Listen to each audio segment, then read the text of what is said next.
আমি ঢাকা থেকে ডাক্তার পরিতোষেন্দ্র দেবনাথ শুরু করছি বাবার অমৃত কথা, কিছু লীলা কথা। এর আগে আমরা 14 সালের শুরুতে বাবা বাংলাদেশে আসছিলেন, সেটা শুরু করছিলাম। বাবা বাংলাদেশে আসেন যশোরে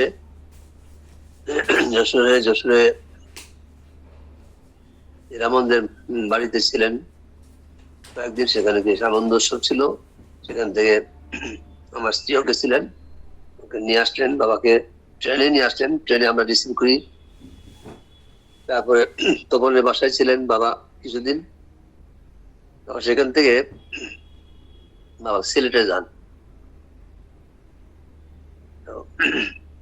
বাবা আসা উপলক্ষে, বাংলাদেশে আসা এবং বাংলাদেশের অনুষ্ঠান উপলক্ষে আমরা তো প্রথম, আমরা কখনোই বাবাকে নিয়ে কোনো অনুষ্ঠান করিনি। সেই জন্য একটা নানা চিন্তা ছিল যে কিভাবে করবো, এবং লোক কি হবে কিনা, কত লোক হবে। আগরতলা অনুষ্ঠান দেখেছি যে অনেক লোক হচ্ছে, কিন্তু আমরা তো সেভাবে কোনোদিন করি নাই। এটা একটা আমাদের বেশ আশঙ্কা ছিল যে কিভাবে করা যায়। মাঝে মাঝে ভাবতাম যে ছোটখাটো পরিসরে করি, লোক যদি না হয়, এরকম চিন্তা ভাবনা ছিল। তারপর শেষ পর্যন্ত আমরা চিন্তা করলাম যে ঠিক আছে, আমরা ঢাকেশ্বরী মন্দির, যেটা সবচেয়ে বড় মন্দির বাংলাদেশে, ঢাকেশ্বরী মন্দিরই করব। সেভাবে আমরা স্থির করলাম। বাবা আসলেন, বাবাকে আমরা কিভাবে করবো কিছু একটু কথাবার্তা বলা হলো। বাবা বললেন চিঠি চাপানো হলো। চিঠি কিভাবে চাপানো হবে এগুলো আমরা কিছুই জানি না।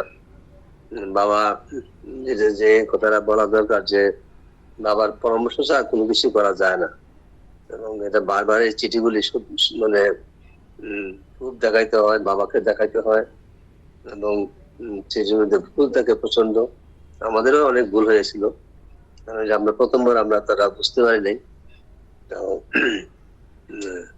অনেক কারেকশন করতে হয়েছে বারবার। এটা প্রথমবার এটা হয়েছিল, যেটা আমরা বুঝতে পারি নাই। তো বাবা সিলেটে গেলেন। বাবা আমাকে ফোন করলেন সিলেট থেকে, বাবা তুমি আসো। সেবার সিলেটে যেতে বললেন, কিন্তু সেবার আমার পিতৃদেবের দ্বিতীয় মৃত্যুবার্ষিকী ওই দিনই সময় ছিল। ওই সময় তখন আমরা বাড়িতে যাব, গ্রামের বাড়িতে, গ্রামের বাড়িতে ঘুরে এসে তারপর বাবার অনুষ্ঠান এরকম চিন্তা ভাবনা করছি। বাবা বললেন যে তুমি আসো, সিলেটে আসো। আমি বললাম যে ওরকম তো বাবার মৃত্যুবার্ষিকী আছে, তো কয় না, কিচ্ছু হবে না, চলে আসুন। বাবার আমি এরকম চিন্তা ভাবনা করি নাই। বাবা, আমি যখন বললাম যে মৃত্যুবার্ষিকী আছে, আমি নিশ্চিত ছিলাম যে বাবা বলবে যে ঠিক আছে এসো না। খুশি হবে না এরকম কথা কে বলতে পারে? বাবার মতো লোকে বলতে পারে, অন্য কেউ বলতে পারে না। তখন আমরা চিন্তা করলাম, বাবা যেহেতু বলতেছে যে কিছু হবে না, আসো। তখন আমরা দুইজন, আমি আমার স্ত্রী, সিলেটে চলে গেলাম। সিলেটে বাবা ছিলেন মায়া হোটেলের বাড়িতে। মায়া হোটেলটার একটু বর্ণনা দিতে হয়, অল্প কিছু, অনেকেই জানেন। মায়া হোটেলটা ওখানে অলৌকিক ভাবে মায়া হোটেলের মালিকের সাথে বাবার দেখা হয়। বাবা বলছিলেন যে বাবার মনে হয় কোন একটা স্টেশনে দেখা হয়েছিল। বাবা তাকে দেখে বলছিল তোমার বাড়িতে আমি যাবো। বাবা যাই হোক, সেইভাবে একটা পরিচয় হয়, এবং বাবা অলৌকিক ভাবে তাকে বলে। এবং এই মায়া হোটেলের মালিক তখন, যে এত বয়স্ক মানুষ আমার বাড়িতে যেতে যাচ্ছে, ঠিক আছে চলেন। তারপরে ওনারা বুঝতে পারলেন যে উনি মহাপুরুষ, এবং খুব সাদরে রাখলেন।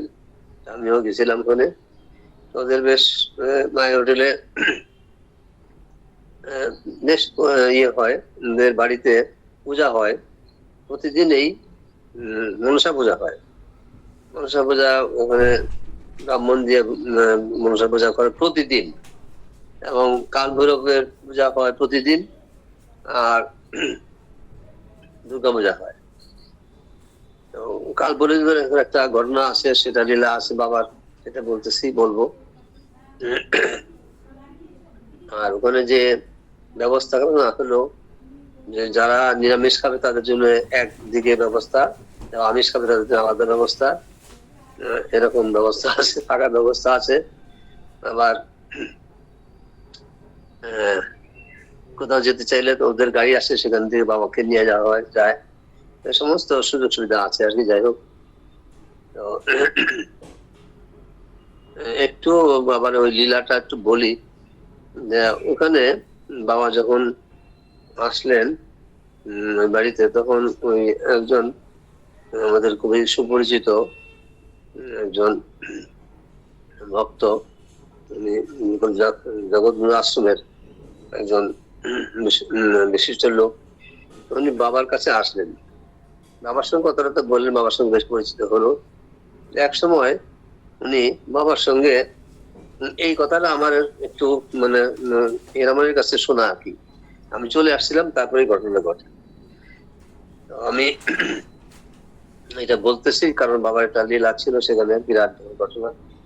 যে মায়া হোটেলে যে কাল ভৈরবের যে পূজা দেওয়া হয়, তখন পূজা দেওয়ার সময় এর আগে কেউ কোনো খাওয়া দাওয়া কেউ করে না, যতক্ষণ পর্যন্ত পূজা না দেওয়া হয়েছে ততক্ষণ পর্যন্ত কেউ খাবে না, কেউ খায় না। সকালবেলার টিফিন কেউ খায় না, সকালবেলায় পূজাটা দেওয়া হয় 8টার দিকে। তো পূজার প্রতি আমরা গিয়ে দেখলাম যে পূজা দিচ্ছে, এবং তখন পূজা দেওয়ার পরে একটা আয় আয় করে একটা শব্দ করছে, তখন প্রচুর পাখি সাথে সাথে চলে আসছে, এসে তারপর পাখিরা সেবা নিচ্ছে, তারপরে ওরা চলে যাচ্ছে, তারপরে আমাদের সেবা, এর আগে হচ্ছে না। পাখিরা যতক্ষণ পর্যন্ত সেবা না নিচ্ছে ততক্ষণ পর্যন্ত সেবা হবে না, পূজাটা হইল না, এরকম একটা অবস্থা। তারপরে প্রতিদিনই মনসা পূজাও দেয়। এখন কালবের পূজা নিয়ে সমস্যা হলো যে যার কথা বললাম যে জগৎগুরু আশ্রমের একজন বিশিষ্ট ব্যক্তি, বাবার সঙ্গে অনেক কথাবার্তা বললেন, বাবার সঙ্গে পরিচিত হলেন। এক সময় উনি বাবা যে ঘরে ছিলেন এই ঘরের দরজাটা বন্ধ করলেন, ওই বিশিষ্ট ব্যক্তি দরজা বন্ধ করে বাবার সঙ্গে একটু গোপনে অথবা দরজাটা বন্ধ করে অনেকক্ষণ কথা বললেন। তো বাড়ির যে মালিক উনি এসে এই ভদ্রলোককে, বিশিষ্ট ভদ্রলোককে, তো আমি নামটা বলতেছি না, ওনাকে খুবই অপমান করলেন। অপমান মানে যে আপনার কোন সাহস, আপনি দরজা বন্ধ করে কথা বলছেন ওনার সাথে, আপনাকে তো আমরা আনি নাই আসতে, বেশ কিছু কথা বললেন। বাবা খুবই অবাক হইলো, কিন্তু বাবা কিছু বললেন না, বাবা চুপ করে থাকলেন। যেটা হয় বাবা কিন্তু চুপ করেই থাকেন সবসময়, আমরা দেখছি যত বড় ঘটনাই ঘটুক বাবা সাউট করেন না কিংবা কিছু বলেন না। এটা আমাদের কাছ থেকে একটা শিক্ষা। যখন এই ঘটনা ঘটলো, এই ধরনের কাজটা হলো, হয়তোবা সেদিন দুপুরে অথবা ওই সময় ঘটছে, কিন্তু পরের দিন যখন কাল ভৈরব পূজা দেওয়া হলো, তখন পাখিদের ডাকা হইলো, কোন পাখি আর আসে না, আসে না তো আসেই না, অনেকক্ষণ ডাকা দিয়ে করলো, কোন পাখি আসে না, এবং পাখি আসে প্রসাদও নেয় না, এবং আমাদের সবারই খাবার মানে সকালবেলার টিফিন খাওয়া বন্ধ। এভাবে অনেকক্ষণ চলে, তারপরে এটাতে একটা অস্বস্তিকর অবস্থা হয়ে যায়। তারপর হীরামন বাবাকে বলে, বাবা এরকম একটা অবস্থা, তুমি একটু কৃপা করো, কিছু একটা করো। বাবা কিছুক্ষণ চিন্তা করার পরে বলে, হ্যাঁ ঠিক হয়ে যাবে, যাও। কিছুক্ষণ পরে আবার পাখিদের ডাকলো, তারপর পাখিরা আসলো, প্রসাদ পাইলো, এবং এটা পরবর্তীকালে সবাই টিফিন করতে পারলো আর কি। বাবার যে কত মহান, কত কিছু যেমন ওনার কাছে আছে, সবকিছুই যে উনি পারেন সেটা একদম দেখা গেল আর কি ওই মায়া হোটেলের বাড়িতে। যাই হোক, তারপর থেকে পরবর্তীকালে আমি তো ওখানে গেলাম, যাওয়ার পরে আমরা ওই ইয়েতে আমাদের মহাপ্রভুর পিতৃ বাড়িতে ইয়েতে আর কি ঢাকা দক্ষিণে, সেখানে বাবা যাবেন। তো আমিও ভাবলাম যে ঠিক আছে যাব। তখন একটা সমস্যা হলো, তো যাওয়ার নিয়ে আমাদের বেশ সংখ্যা মোটামুটি ভালোই ছিল, 15 জনের কম নয়। তারপরে আমি আমার এক ফ্রেন্ড ছিল ওখানে, ওই ঢাকার দক্ষিণে ওই মহাপুর পিচ্চি বাড়ির যে বাড়িতেই কাছাকাছি সে তার অবস্থান ছিল, সেখানে প্র্যাকটিস করতো। তাকে বলার পরে সে বললো যে কয়টা গাড়ি লাগবে বলো, আমি পাঠাই দিচ্ছি। তার একটু প্রভাব ছিল ভালো আর কি। সাথে সাথে 2টা গাড়ি পাঠাই দিল এবং আমরা বাবাকে নিয়ে ওখানে গেলাম। যে ওই নিমাই পিচ্চি দেবের বাড়ি বলে আর কি এটা, সেখানে আমরা ওই মন্দিরে গেলাম, গিয়ে ওখানে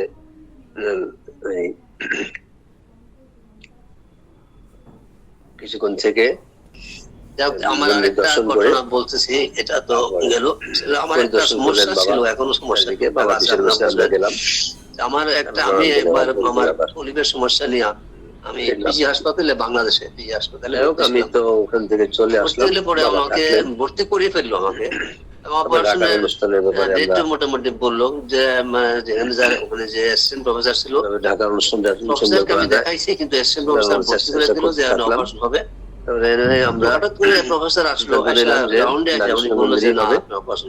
মন্দিরে হওয়ার ব্যাপারে আমরা বিপদ আছে, অসুবিধা আছে, বিভিন্ন জায়গাতে ওখানে ম্যানেজমেন্টের সঙ্গে আমি বললাম যে আমি সিঙ্গাপুর চলে যাবো। আমরা বললাম যে আমরা এই অনুষ্ঠান বেশ শক্ত করে বললো যে এখানে হবে না, আমরা সাথে সাথে একটা অনুষ্ঠান করতে চাই দিল। এটা আমি দিলাম, যাই হোক কিন্তু চলে আসলাম। লোক হবে, তারপরে আমি আমাদের এই কথাটা বাবাকে চিন্তা কত লোক আয়োজন করছে না। যাই হোক আমরা শেষ পর্যন্ত আমি বাবাকে একটা লীলা বাবার লোক আছে, আমরা তো কার্ড বিতরণ জানি, কার্ড বিতরণ করতে হয়। এসো এইভাবে আমরা কখনো কার্ড বিতরণ করলো আগরতলাতে যখন গেছি তখন দেখছি যে কার্ড বিতরণ করে, তখন আমিও বিতরণ করছি। আমরা গেলাম কার্ড যে বিতরণ কিভাবে করতে হয় ধারণা সবাই তো হিন্দু নাই, মুসলিম বললো কার্ড দিব হিন্দু দুর্গা পূজার পরে আসলাম বলে আমরা যে যত কার্ড দেওয়া হয়েছে কার্ড গুলি আমরা বিভিন্ন মন্দিরে আসছি এবং বলে আসছি আপনাদের এখানে যারা আসবেন ভক্তরা তাদেরকে কার্ড দিবেন। বাবা যে ভোরবেলা আসবে উঠতেন এবং বাবা যে ভোরবেলা উঠে জপ টপ করতেন, এগুলি কথাবার্তা শুনতাম। কিন্তু সেগুলি তো আমরা তখন পাই, এখন তো কিছুটা আমরা চেষ্টা করতেছি সকালবেলা আসবেন সবাই আপনার জন্য বলবে করতেছি। কার্ডগুলি দিয়ে আসা পরে সেগুলি শুনে গেছি, ওইদিকে কাজ করতেছি। আবার একদিন বাবার সঙ্গে কথা বললাম, 13 সালে বাবা বললে তোমাদের তো অনুষ্ঠান হবে না, যখন বললেন যে কেউ আসবে না, আসবো। আমি পূজার পরে গেলাম, দিয়ে আসার 4-5 দিন পর এলে পরে বাবা আমাকে নিয়ে লোক ক্যালকাটা গেলেন। আমরা তো বাবা এরকম কথা বলছে আমাদের তো একেবারে বাড়িতে ওঠার পরে ওখানে বাবা বললো যে তার একজন লোক হবে না, ভক্ত আসবে না। তুমি তো বললেন নাই, তো উনি আসলেন নিমন্ত্রণ বাবা সরাসরি কথা, উনি আমাকে দেখলেন। আমরা বললাম যে বাবা আমরা খুবই খারাপ অবস্থা, তো কিভাবে নিমন্ত্রণ, বাবাকে বললেন কার্ড দাও নাই। বাবা বললেন যে কি বলো, তুমি বললো যে এখন বাবা সার্জন আছে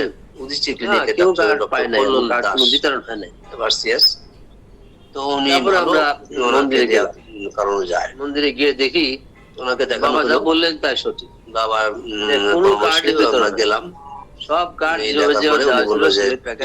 লাগবে এবং কাউকে তারপরে আমরা প্রত্যেকে আমরা কিছু টেস্ট করার জন্য আমি ওখানে একটা ড্রাগন সেন্টার আছে সোনো ছিল আমার সাথে তখন, আর পূর্ণেন্দু মজুমদার ছিলেন।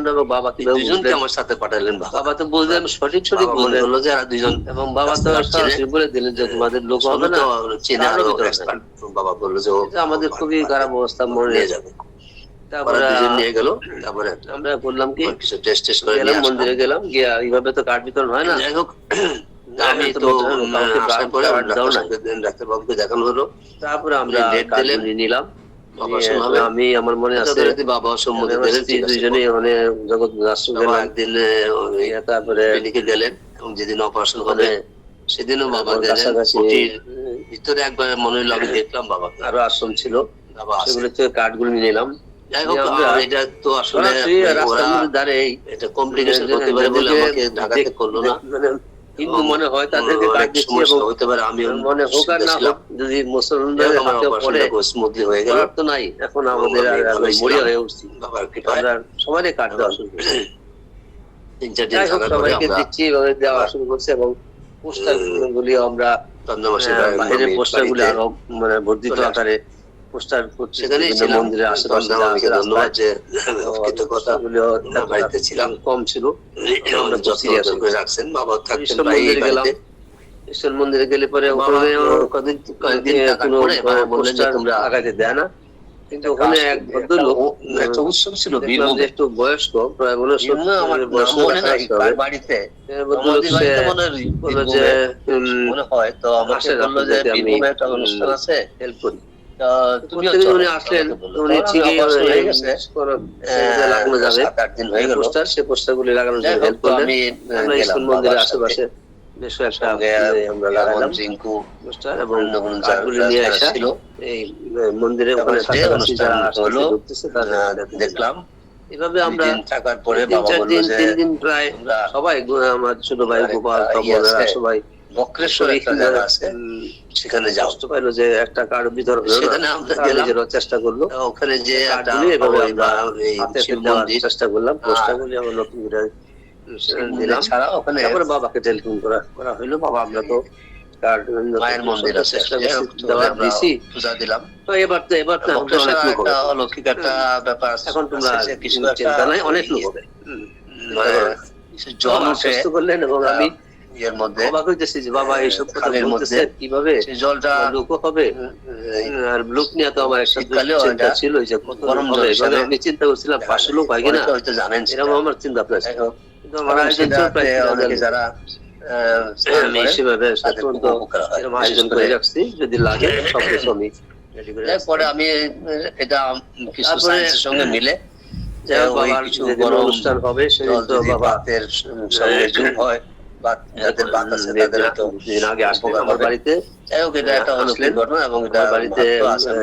পূজা হবে, আমরা ওখানে সময় অনেকে আসলেন, আমাদের অনেকে আসলেন, আমার মনে করে যে মানে বাবা আমাদেরকে নিয়ে চলে আসলেন, তারপরে চন্দ্রমানের বাড়িতে, সেখান থেকে আমরা টিকিট কেটে এমন এরা তো আসছেন, চলে আসলাম আগরতলা হয়ে, আমরা আবার বাংলাদেশে চলে আসলাম। দিয়ে আসছিলেন, তারপরে 13 সালের এই ঘটনায় অনেকে আসছিলেন, মনে করে যে দিলীপ আসছিল, দিলীপ, এবং তারা আসলো না শুধু আয়সা একদম নিজে হাত লাগাইলো প্রতিটা কাজের সঙ্গে। চিন্তা করছিলাম যে কিভাবে সম্ভব এগুলি শুরু করি, তারপরে আবার প্রসাদ বিতরণ করা, পরবর্তীকালে আমরা এতগুলি এবং দেশে আমার বাবাকে বাড়িতে ভরে গেল, অনেক লোকে আমন্ত্রণ জানাচ্ছি, অনেকে আসছে এবং ইন্ডিয়াতে অনেক আগ্রহ ছিল যে আরেকটা ছোটখাটো বাবার আগেরবার আসছিলেন, বাবার এক ভক্ত আগরতলা দিয়া, এবার বাবা সবাই যশোর দিয়ে আসবে, অসিত মামা, এখানে রিঙ্কু শ্বশুর বাড়ি, অর্থাৎ হিরণের বাড়ি আছে যশোরে, অনুষ্ঠান হবে আগের দিনেই।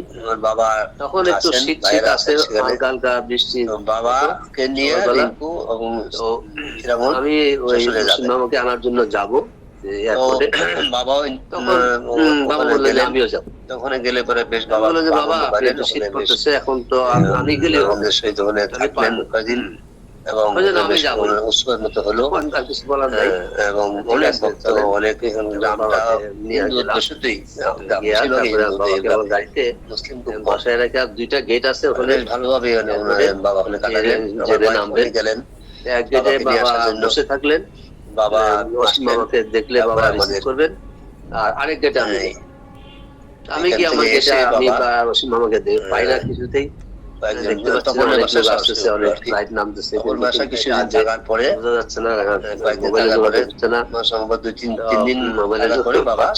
সিলেটে এভাবে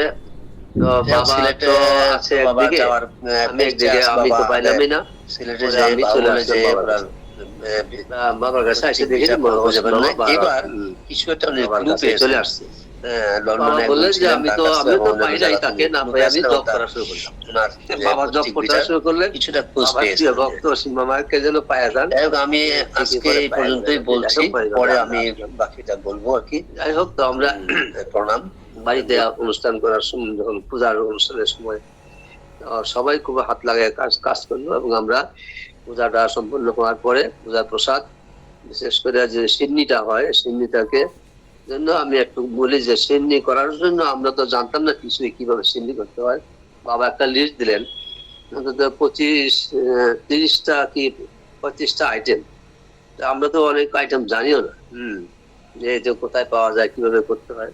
যাই হোক, এগুলি করা হলো। আমরা অনেকের হেল্প নিলাম, ইন্ডিয়াতে যারা আসলেন তাদেরকে হেল্প নিলাম। তারা বললে যাবে তুমি সংগ্রহ করো, এইভাবে করো, এবং তারা এগুলি আইসা হাত লাগাই করলো। যাই হোক, এটা সুন্দরভাবে হইলো। এবং আমরা এখান দিয়ে খুব বড় ছাড়ি একটা দিয়া একটা পাত্র, মানে এখান থেকে সিডনি প্রসাদটা আমরা নিয়ে গেলাম ইয়েতে,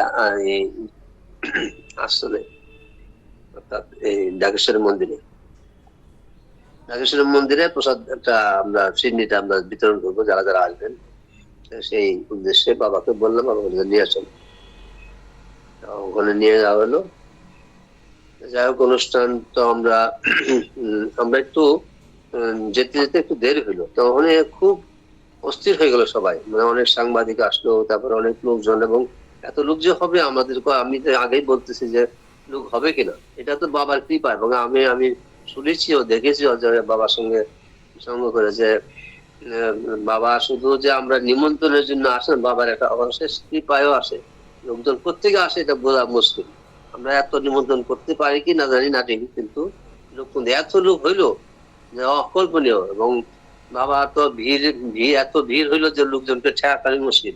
এত লোক প্রণাম করতে আসছিল যে 2টা করে বড় লাইন করতে হইলো, এবং লাইনের মধ্যে ওখানে লোক রাখতে হইলো যেন মানে উঠে না আসে। এইভাবে আমাদের অনুষ্ঠানের প্রচুর লোক বাবাকে প্রণাম করার জন্য আসে। এটা তো মানে আমাদের বাংলাদেশের প্রথম এক্সপিরিয়েন্স। আমরা জানতাম না যেভাবে প্রণাম করার জন্য লোকজন এমন মানে অস্থির হইতে পারে। যাই হোক, আসলো।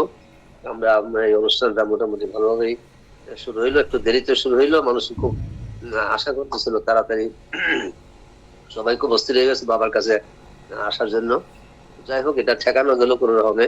এক অনুষ্ঠান হইলো, অনেক বিশেষ বক্তারা বক্তৃতা দিল, অসীম মামা ছিলেন, উনিও বক্তৃতা দিলেন। তো যাই হোক, এই অনুষ্ঠানটা মোটামুটি আমরা সাকসেসফুলি করতে পারছি। তো বাবা অনুষ্ঠানের পরে, অনুষ্ঠান শেষ হওয়ার পর বাবার, আমি সেদিন বলছিলাম যে বাবার একজন এখানে কি আছেন, কোয়ান্টামের কর্ণধার, যিনি আধ্যাত্মিক লাইনের লোক, এবং এখানে কোয়ান্টাম অর্থাৎ ইয়ে করেন আর কি, উনি শেখান অনেকে আর কি, কিভাবে ধ্যান করতে হয়, কিভাবে অশান্তি দূর করতে হয়, এগুলি শেখান। আমার মেয়েও এটার সঙ্গে সংযুক্ত ছিল। বাবা এখানে শান্তির আশ্রম বলে ওটাকে আখ্যায়িত করেন। হ্যাঁ, বাবা একদিন গেলেন, 2007 সালে গেছিলেন। আবার 2014 সালে বাবা বলেন যে বাবাকে নেওয়ার জন্য ওই গাড়ি চলে আসে, ওনারা চলে আসে, বাবা আসছে শুনে বাবা আবার ওই এত পরিশ্রান্ত ক্লান্ত হওয়ার পরে বাবা ওই শান্তি আশ্রম অর্থাৎ ওই কোয়ান্টাম শহীদ আল বুখারী ওনার কাছে যান আর কি। গেলে পরে ওই এই দুজনে দেখা হয়, দুজনে আধ্যাত্মিক রাজের লোক, তারা নিজেরা নিজেদেরকে বুঝেন, খুবই ভালোবাসেন বাবা ওনাকে, ওনারা ভালোবাসেন বাবা। এটা আমাদের এই 14 সালের আমাদের বাড়িতে 14 সালে আসার পরে বাবা 19 সালে আসেন, এবং 23-24-এর দিকেও বাবা আসেন। তারপর 14 সালের ঘটনাটাই বলছি। আর আরেকটা ঘটনা আমি বলে শেষ করছি, সেটা হলো আমার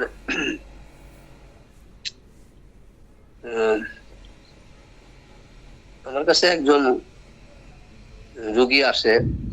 রোগী হলো বরিশালে আমার ওয়াইফের আত্মীয়, নাম হলো মীরা, বয়স প্রায় 22 হবে আর কি বয়স। ওর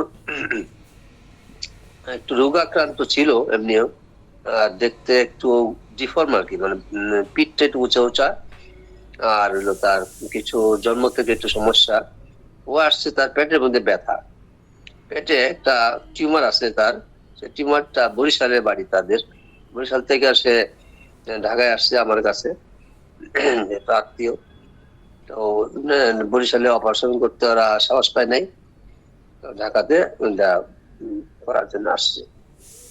আমি তখন সোনারদিতে আমার যেখানে আমি কর্মক্ষেত্র ছিল ওখানে নিয়ে গেলাম, ওখানে সার্জারি ডাক্তারকে দেখালাম। তো ওরা বললো যে টেস্ট করে বললো যে এটা তো একটা বড় একটা টিউমার, অনেক বড় টিউমার। টিউমারটা এর থেকে স্পাইনাল কর্ড থেকে এটা সৃষ্টি, অর্থাৎ জন্ম থেকে এটা সৃষ্টি, এবং এটা আস্তে আস্তে বাড়তে বাড়তে কিডনিতে এটা প্রেসার দিচ্ছে, কিডনি এবং গল ব্লাডারের দিকে এটা প্রেসার দিচ্ছে বারবারই, সেখানে ব্যথা হচ্ছে তার। তো এটা একটু অপারেশন করতে হবে।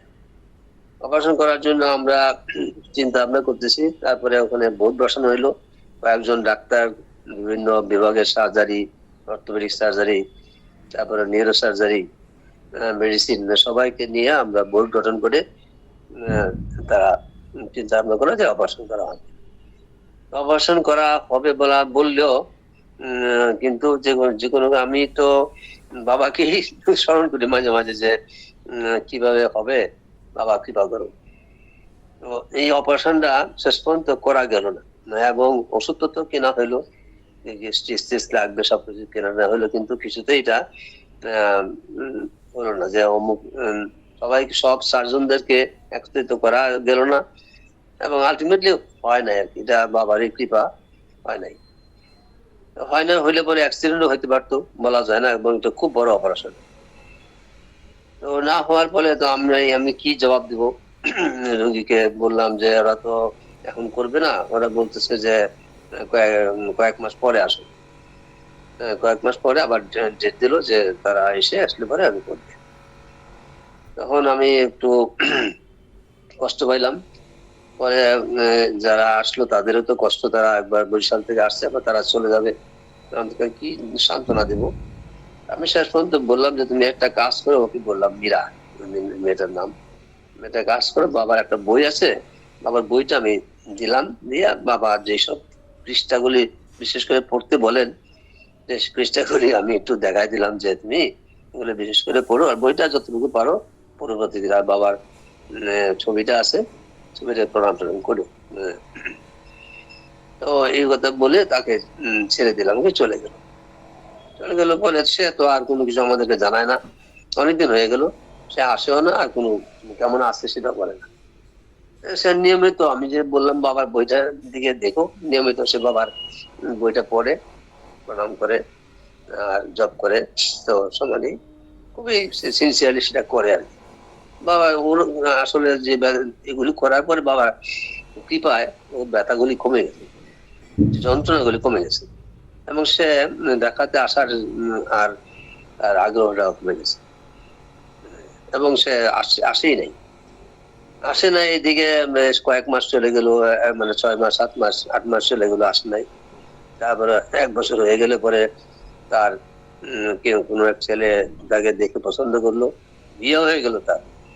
এবং এটা একটু আশ্চর্য, বললাম যে তার একটু শর্টনেস ছিল, ডিফর্ম ছিল, এরকম কিন্তু সৌন্দর্য কিছু না, কিন্তু তার বিয়ে হইলো। বিয়ে হয়ে গেলে পরে তারপর আবার যথারীতি তার বাচ্চা হইলো।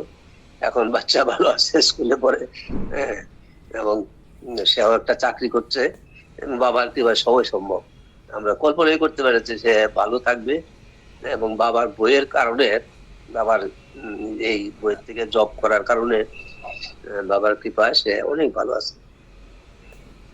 আজকে এই পর্যন্তই, প্রণাম।